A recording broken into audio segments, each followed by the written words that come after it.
કેમ છો બાળ મિત્રો?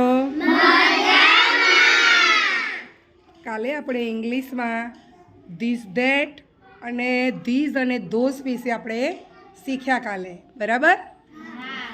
તો આજે આપણે કેટલીક વસ્તુઓ અહીંયા આપણે ટેબલ પર બધી ગોઠવી છે, તો તેના વિશે તમારે બધાએ સેન્ટેન્સ બોલવાના છે, બરાબર? ચાલો, કોણ બોલશે પહેલાં? ચલો પ્રજ્ઞાબેન, તમે બોલો બેટા. બોલો.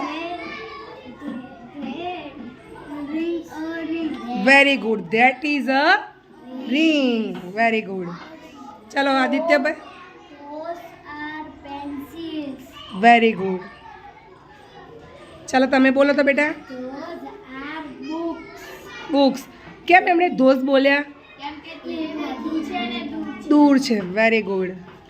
ચલો બોલો તો પીનાબેન.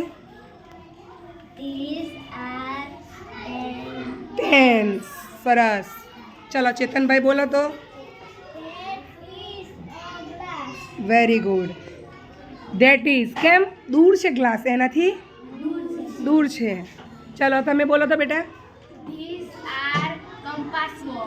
Very good. કેમ કેમ ધીસ બોલ્યા ત્યાં? તે નજીક છે, બરાબર. ચલો પાયલબેન બોલો બેટા. This is a bottle. Very good.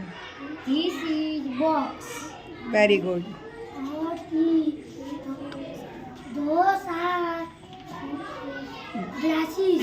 Glasses. જો 3 ગ્લાસ છે અને હર્ષિલભાઈથી થોડા દૂર છે, એટલે શું વપરાયું? Those are glasses. ચાલો ધવલભાઈ બોલો તો.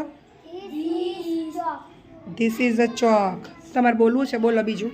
These are plates. કેમ ધીસ બોલે ત્યાં? નજીક છે. ચાલો બીજું કોઈને બોલવું છે સેન્ટેન્સ? હા બોલો Dharmeshbhai. That is a duster. Duster. બરાબર. કેમ ધેટ બોલે ત્યાં?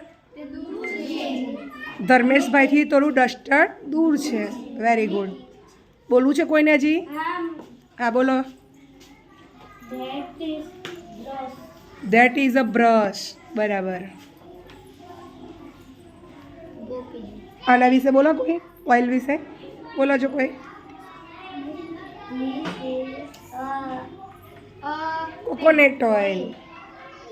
Very good.